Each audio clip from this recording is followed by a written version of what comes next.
Good morning दोस्तों, कैसे हैं आप सब। तो प्रश्नावली 3C का पढ़ रहे थे, यानी हम लोग अभ्यास 3C का पढ़ रहे थे। चैप्टर नंबर 3 था। तो उसका हमने क्या किया था कि क्वेश्चन नंबर 1 से हम लोग क्वेश्चन नंबर 5 तक का पूरा सवाल लगा लिए थे। अगला क्वेश्चन नंबर 6, 7 और 8 बचा था।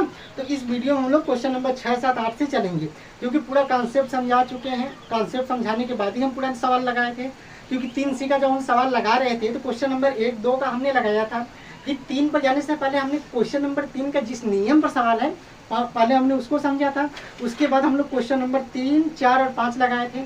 इस वीडियो में हम क्या करेंगे, आप क्वेश्चन नंबर उसके आगे 6, 7 और 8 लगाएंगे। ठीक है, देखिएगा। अगर आपके पास बुक है तो ठीक है, नहीं है तो कोई दिक्कत नहीं, इधर आपके डिस्प्ले में सवाल दिखेगा, वहां से आप पढ़ सकते हैं। ठीक है, क्वेश्चन नंबर देखिएगा 6 क्या कहा है। क्वेश्चन नंबर 6 कहा है कि किसी स्थान पर 12 बजे दोपहर तापमान 0 से 19 डिग्री सेल्सियस अधिक था। यानी कि कोई जगह है, 12 बजे दोपहर में तापमान 0 से 19 डिग्री सेंटीग्रेड पर था। अब समझिएगा, अर्धरात्रि में यानी आधी रात को तापमान 0 से 2 डिग्री सेंटीग्रेड कम हो गया। यानी कि अब क्या था कि तापमान में परिवर्तन ज्ञात कीजिए। देखिए सवाल क्या कह रहा है कि मान लो ये 0 है, ये 0 है। क्या है दोस्त? 0 है। समझना, ये 0 है। किसी स्थान पर दोपहर के समय, समझना, दोपहर के समय क्या था कि तापमान 0 से 19 डिग्री पर था, प्लस 19 डिग्री सेंटीग्रेड अधिक था। फिर दोपहर हुआ, फिर शाम हुआ, फिर रात हुआ। लेकिन जैसे ही आधी रात हुआ, तापमान 0 से कहाँ चला गया? -2 पर। नीचे क्या हो गया? नीचे 0 के इधर माइनस में संख्याएं आती हैं, और इधर क्या चलते हैं? इधर चलते हैं तो प्लस में संख्याएं आती हैं। तो तापमान क्या हो गया? -2 डिग्री सेंटीग्रेड हो गया। अब कहा है कि बताइए परिवर्तन कितना हुआ। क्या कहा है कि परिवर्तन क्या हुआ? भैया 0 से 19 डिग्री मतलब कि अथवा था, दिन भर का तापमान था दोपहर के बाद का, लेकिन रात में -2 डिग्री चला गया, 0 से भी -2 डिग्री कम हो गया। तो तापमान में परिवर्तन कितना हुआ? तो अब समझिएगा भैया, तापमान में परिवर्तन कितना हुआ? तो ये 19 था, तो 0 से तो तापमान में परिवर्तन कितना हुआ? तो हम कहेंगे ना कि यहाँ से यहाँ आने का ही देखेंगे, यहाँ से यहाँ आने में जो भी हुआ होगा उतना परिवर्तन हुआ होगा। तो देखना, पहले ये 19 था, तो 0 पर आने के लिए -19 चलेगा, नीचे आएगा, धीरे धीरे नीचे आता गया तापमान, गिरता गया तापमान गिरते गिरते कहाँ आ गया? 0 पर आ गया। तो 0 पर आया तो कितना कदम गिरा? -19। अब समझना, -19 कदम गिरा, और -19 फिर और कितना गिरा है? -1, -2 डिग्री और गिरा है। समझना, -1, -2 डिग्री और गिरा है। तो तापमान कितना हुआ कि भैया, तापमान पहले था +19 पर था, तापमान गिरा -19 पर, तो 0 आया। फिर 0 से देखना, 0 से यहाँ -1 हुआ होगा, फिर -2, -3, -4 ऐसे चलता है। तो तापमान पहले यहाँ था, अब तापमान -2 पर आ गया। इसके बीच में कितना दूरी चला उसने? तो भैया ऊपर जाते तो हम लोग कहते प्लस में, जैसे -19 लिखे ना, ऊपर जाते तो हम लोग कहते प्लस में, लेकिन गिर रहा है ना, घट रहा है तापमान में, तो माइनस में लिखेंगे। तो 19 से 0 पर आया तो -19, और कितना गिरा है? और नीचे ये देखो, नीचे गिरा है तो ऑलरेडी गिरा है, नीचे का तो ऑलरेडी 0 से नीचे का तापमान गिरा ही है, तो ऑलरेडी माइनस में दिखा रहा है। कितना गिरा है? -2 गिरा है। दोनों को जोड़ दीजिए, तो जोड़ेंगे तो कितना हो जाएगा? -21। कितना हो जाएगा? -21। तो तापमान परिवर्तन कितना हुआ? 19 डिग्री प्लस में था, फिर -2 डिग्री गया, तो परिवर्तन कितना हुआ? -21 डिग्री सेंटीग्रेड। का सवाल कैसे लगाएंगे? -19 -2 को जोड़ देंगे, आ जाएगा -21 डिग्री सेंटीग्रेड। नीचे लिख देंगे तापमान में परिवर्तन। तापमान में परिवर्तन, या सवाल ऐसे लगाएंगे। सवाल कैसे लगाएंगे? आपको कॉन्सेप्ट समझ में आ गया ना कि सवाल क्या कह रहा है? तो लिख लीजिएगा तापमान में परिवर्तन।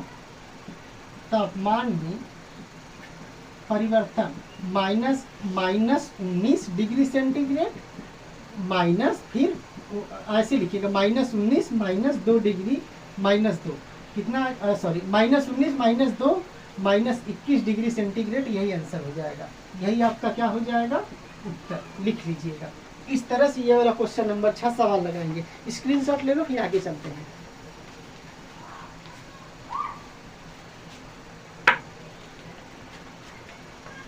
समझ में आया कि नहीं? अब सवाल देखिएगा, देखो सवाल समझना है। अब क्वेश्चन नंबर 7 की तरफ चलते हैं। क्वेश्चन नंबर 7 देखिएगा, क्वेश्चन नंबर 7 की तरफ चलते हैं। क्वेश्चन नंबर 7 कहाँ है? क्वेश्चन नंबर 7 देखिएगा, क्वेश्चन नंबर 7 कहाँ है? क्वेश्चन नंबर 7 कहाँ है कि प्लेटो का जन्म 429 ईसा पूर्व में हुआ था तथा 348 ईसा पूर्व में दिवंगत हुए। वे कितने वर्षों तक जीवित रहे? वे कितने वर्षों तक क्या रहे? जीवित रहे। अब देखो थोड़ा सा समझना कैसे होगा।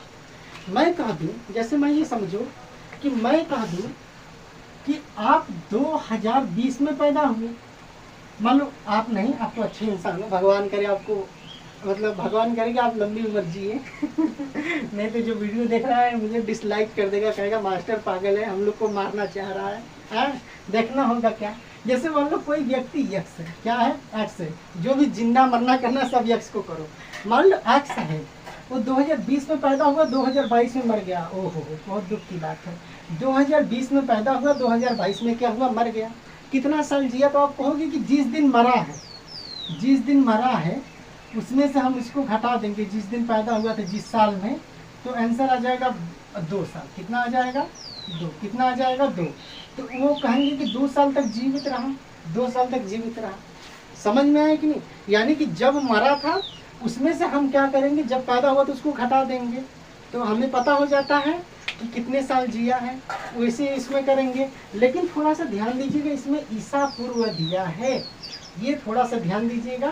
तो इसमें आपका चिन्ह आएगा माइनस में, तो माइनस ये बताएगा कि ईसा पूर्व की बात हो रही है। कैसे? देखो समझना, जैसे ईसा पूर्व में चलता कैसे ये समझ लो, जैसे समझना थोड़ा सा दोस्त। जैसे ईसा पूर्व समझो ये 0 है, 0 के बाद के जो साल है उसे ईस्वी में लिखते हैं। किस में लिखते हैं? उसको ईस्वी में लिखते हैं। जो 0 से पहले का समय है उसे ईसा पूर्व में लिखते हैं। अब समझना थोड़ा सा, जैसे कि समय कुछ रहा होगा कि 0 रहा होगा, तो 0 से 1 2 3 इस तरह से चला होगा। जब 0 से 1 2 3 इस तरह से साल आगे बढ़ा होगा, तभी तो आज 2026 चल रहा है। आज कितना तारीख है? आज यही तारीख है, 14 तारीख है, यानी 14 जून 2026 है। तो क्या हो, 14 जून 2026। तो भैया 14 जून 2026 एक से ही चला होगा ना, 1 2 3 4 5 6 इस तरह से। लेकिन ईसा पूर्व में उल्टा होता है। ईसा पूर्व में समझो ना, -1 -2 -3 इस तरह से संख्याएं चलती हैं, इस तरह से चलती हैं। तो जैसे मान लो कि -1000 रहा होगा, समझो, तो -1000, फिर -999, -998, -997, ऐसे करते करते करते -1, फिर उसके बाद 0 हुआ होगा, और 0 के बाद 1 2 3 4 स्टार्ट हुआ होगा। तो थोड़ा सा माइनस में क्या, तो ठीक है, इस तरह से सन चला होगा। तो यहाँ थोड़ा सा कंसेप्ट समझना कि व्यक्ति पैदा होगा इधर, मतलब कि 1000 साल में मान लो पैदा हुआ, जिस समय पैदा हुआ उस समय सन 1000 ईस्वी था, वो मरा मान लीजिए 800 ईस्वी में। इसका मतलब आप सोचोगे कि यार 1000 में पैदा हुआ तो मरना तो 1000 के बाद ही मरेगा, 1200 ईस्वी में, 1300 ईस्वी में, लेकिन ये ईस्वी में मरेगा। ये ईसा पूर्व की बात हो रही है। तो देखेंगे कि इस तरह से ऐसे घटते क्रम में, मतलब बढ़ते क्रम में चलेगा। तो ऐसा होगा कि अगर कभी 1000 में कोई पैदा हुआ तो कोई इस तरह चलेगा, ऐसे टाइम बढ़ रहा है, ऐसे टाइम बढ़ रहा है। ईसा पूर्व में इस तरह से टाइम बढ़ता है। तो आप देखेंगे कि कोई पैदा होगा 1000 में, मरेगा 800 ईस्वी में, ईसा पूर्व में। किसमें मरेगा? 800 ईसा पूर्व में। तो आप कहोगे कि यार 1000 में पैदा हुआ था ईसा पूर्व में, 800 में कैसे मरा? तो ऐसे ही मरा, 1000 से कम होता गया ना, कम होते होते होते होते 0 आएगा, फिर 1 2 3 4 5 6 करते करते ऐसे आएगा, फिर ऐसे 2026 आएगा। तो इस तरह से कम होगा ना, तो कोई पैदा हुआ होगा तो टाइम बढ़ेगा, तो टाइम पीरियड ऐसे चलता है 0 तक, ऐसे उल्टा समझो। समझ में आ रहा है कि नहीं? तो इसमें क्या होगा कि सवाल में देखना, सवाल में समझना कैसे होगा कि कोई व्यक्ति मान लो, जब ईसा पूर्व में तो हम माइनस से रिप्रेजेंट करेंगे, पैदा हुआ था -429 ईसा पूर्व में, इतना ईसा पूर्व में। समझना, हम ईसा पूर्व में, अच्छा पहले इधर समझो, 429 ईसा पूर्व में क्या हुआ था? पैदा हुआ था, यानी उनका जन्म हुआ था। उनका क्या हुआ था? जन्म हुआ था। अब समझिएगा, प्लेटो का जन्म हुआ था। उनकी मृत्यु कब हुई थी? मृत्यु हुई थी 348 ईसा पूर्व में, इतना ईसा पूर्व में इनकी क्या हुई थी? ईसा पूर्व में उनकी क्या हुई थी? मृत्यु हुई थी। अब समझना, जब ये पैदा किस में हुए थे भाई? पैदा किस में हुए थे? कहाँ गया जी? पैदा हुए थे ये 429 ईसा पूर्व में, मरे 348 ईसा पूर्व में। कैसे? आपको अब कंफ्यूजन होगा नहीं, 429 में पैदा हुए थे, 429 के बाद मरना चाहिए, तो ये उल्टा कैसे मर रहे हैं? आपको बताया ना कि ईसा पूर्व में उल्टा चलता है, ऐसे बड़े से छोटे, मतलब छोटे से बड़े की तरफ, ऐसे इस तरह से बढ़ते क्रम में चलता है। तो देखना, तो इसमें से अगर देखेंगे तो आप कहोगे कि भैया 429 में से 348 घटाएंगे। क्या घटाएंगे? 429 में से 348 घटाएंगे। लेकिन नहीं, इसमें बड़ा साल ये है। बड़ा क्या है? ये है। इसमें से हम घटाएंगे 429। तो भैया ये प्लस में है, ये माइनस में है। समझना, समझा रहे कॉन्सेप्ट। ये प्लस में है, ये माइनस में है। तो बड़ा में से छोटा घटेगा, बड़ा में से छोटा घटेगा। तो बड़ा में से छोटा घटेगा तो कितना आएगा? 1 आएगा, 8 आएगा, कट्टम पिट्टम, और ये माइनस का चिन्ह लगाएंगे तो माइनस का चिन्ह। तो ये -21, ये माइनस क्या डोनेट कर रहा है? ईसा पूर्व की बात कर रहा है। किसकी बात कर रहा है?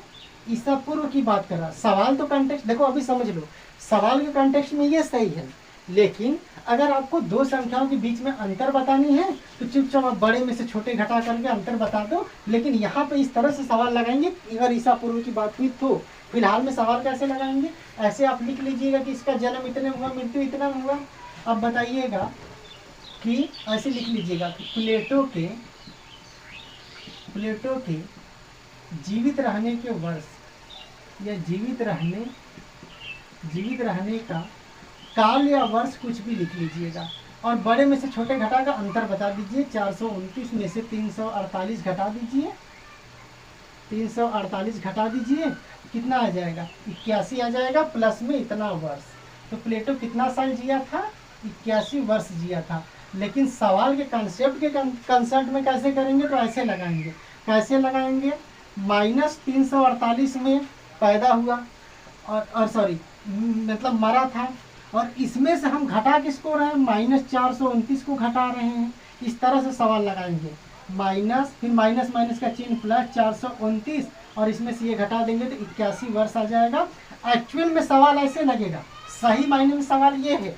इस सवाल को इस तरह से लगाएंगे। लेकिन आप छोटे बच्चे कंफ्यूजन में हो, इस तरह से क्या करना, अगर दो संख्याओं के बीच में डिफरेंस बतानी तो बड़े में से छोटे घटा दो, वही जो अंतर आएगा वही उसके जीवित रहने का वर्ष है। ये सिंपल इसमें लगा लो, इसमें आप फंस सकते हो। तो चाहे तो ऐसे लगाओगे, यही सही है। सवाल के कंटेक्स्ट में ईसा पूर्व इसीलिए दिया आपको फंसाने के लिए, इस तरह से लगाने के लिए। लेकिन आप ऐसे लगा लो, समझ में आए कि नहीं? इस तरह से सिंपल ऐसे लगा लो। अगर कोई बच्चा ऐसे लगाने चाहे तो ऐसे भी लगा सकता है, ठीक है? चाहे जैसे भी लगा लो, स्क्रीनशॉट ले लो आप, चाहे ऐसे लगा लो चाहे ऐसे लगा लो, ये ज़्यादा बेहतर है, ठीक है?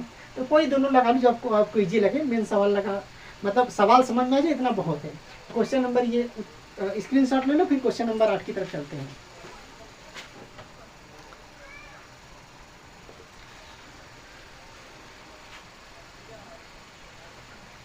ठीक है, हो गया होगा। अब क्वेश्चन समझना, अब क्वेश्चन क्या होगा अगला देखिएगा। क्वेश्चन नंबर 8, क्वेश्चन नंबर 8 की तरफ देखिएगा। कहा है कि समुद्र तल से अधिकतम गहराई वाला बिंदु 11,600 मीटर नीचे है। अधिकतम ऊंचाई की पर्वत चोटी समुद्र तल से इतना मीटर ऊंची है। गहराई वाले बिंदु से ऊंचाई ज्ञात कीजिए।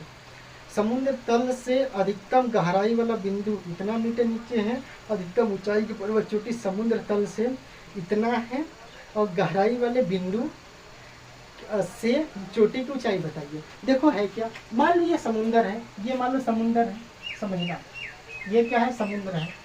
समुद्र का ये तल है। अब तुम समझना, मान लो ये ब्लैक बोर्ड पूरा समुद्र है। मान लो ये समुद्र में इतना पानी भरा है, ये समुद्र है, ये पानी भरा है, ये पानी का लेवल है, समझना। और इसके नीचे जमीन होगा, मान लो ये जमीन है, ये जमीन है। हाँ, ये समुद्र का क्या है? समुद्र का सबसे गहरा बिंदु है।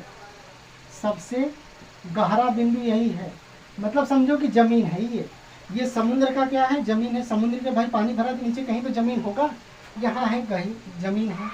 अब कहा है कि ये जो समुद्र का तल है, यहाँ से जो गहराई है ये कितना है? ये कितना है भाई? 11,600 मीटर। ये इतना दूरी क्या है? 11,600 मीटर। कोई पर्वत है, जो पर्वत है वो यहाँ से, कौन सा पर्वत है भैया, अधिकतम पर्वत की चोटी कितना है, यहाँ से कोई पर्वत, मान लो कोई पर्वत है, तो यहाँ से जो पर्वत की ऊंचाई है, पर्वत का जो शिखर तल है, इसके बीच में 8,800 क्या है, 46 मीटर, ये तो माउंट एवरेस्ट का है ऊंचाई। देखना 8,846 मीटर ऊंचाई है।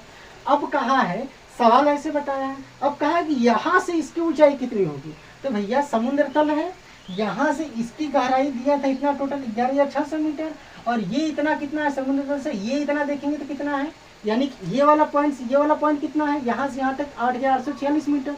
तो टोटल यहाँ से पूछा, अब यहाँ से ये वाली गहराई कितनी होगी, तो दोनों को जोड़ देंगे, जो आएगा आंसर, दोनों को जोड़ देंगे तो जो आएगा आंसर हो जाएगा कि नहीं, तो दोनों को जोड़ के आंसर निकाल लेंगे। ठीक है, कैसे करेंगे देखिएगा, डायरेक्ट ऐसे फिगर बना लीजिएगा, ऐसे फिगर बना लीजिएगा ताकि बेहतर हो जाए। ठीक है, फिगर बना लीजिएगा, सवाल हम इधर लगा दे रहे हैं। सवाल कैसे लगा देंगे गहराई वाले बिंदु से, ऐसे लिख लीजिएगा, गहराई वाले बिंदु से आप चोटी की ऊंचाई, चोटी की, पर्वत की चोटी की लिख लीजिएगा, पर्वत की चोटी की ऊंचाई, पर्वत की चोटी की ऊंचाई। तो पर्वत की चोटी की ऊंचाई कितनी हो जाएगी, दोनों को जोड़ देंगे, 11,600 प्लस 8,846 मीटर, जोड़ दीजिए कितना हो जाएगा 46। उसके बाद देखिएगा 8 6 14 के 4 हो जाएगा, हासिल कितना लगा 6 हो जाएगा, 4 हो जाएगा, 8 6 14 के 4 हो जाएगा। उसके बाद 11 8 9 9 1 10 के 0 1 1 2, तो कितना हो जाएगा 20,446 मीटर। ये हमारा क्या हो जाएगा आंसर। तो यहाँ से इसकी ऊंचाई, मतलब जो पर्वत की चोटी की ऊंचाई क्या है, यहाँ ये पर्वत है, ये टोटल मान लो पर्वत है, ऐसे मान लो ये पर्वत है, ये पर्वत है, हालांकि ये मैं बताया अब ऐसा नहीं तैर रहा है, मान लो कि समुद्र बगल में है, ये पानी का लेवल, ये बगल में पर्वत होगा, ये जो पर्वत होगा तो यहाँ से इसकी ऊंचाई इतना था, यहाँ तल से इसकी गहराई इतनी थी, दोनों को जोड़ देंगे तो टोटल डिस्टेंस पता हो जाएगी, यानी कि टोटल क्या होगा, ऊंचाई पता हो जाएगा 20,446 मीटर। तो ये हो जाएगा, इसका पूरा आप स्क्रीनशॉट ले लीजिए। ठीक है, अब देखिए होगा क्या, इसका स्क्रीनशॉट ले लो पहले। ठीक है, स्क्रीनशॉट हो गया होगा। तो इस तरह से पूरा का पूरा सवाल इस चैप्टर का खत्म, ये मतलब इस एक्सरसाइज का खत्म हो गया। अब इसी चैप्टर के यानी 3 का डी की तरफ चलेंगे हम लोग। तो जैसे सी तक का कंप्लीट किए हैं, अब डी की तरफ चलेंगे, तो पहले डी का पूरा कॉन्सेप्ट नियम समझेंगे, फिर उसके बाद 1 बाय 1 करके सवाल लगाएंगे। ठीक है, तो आप अपना ख्याल रखिए, सवाल समझ में आए कि नहीं, अगर कहीं दिक्कत है तो हमें जरूर बताया करिए। ठीक है, अपना ख्याल रखिए, मस्त होकर पढ़ते रहिए। Bye bye, take care.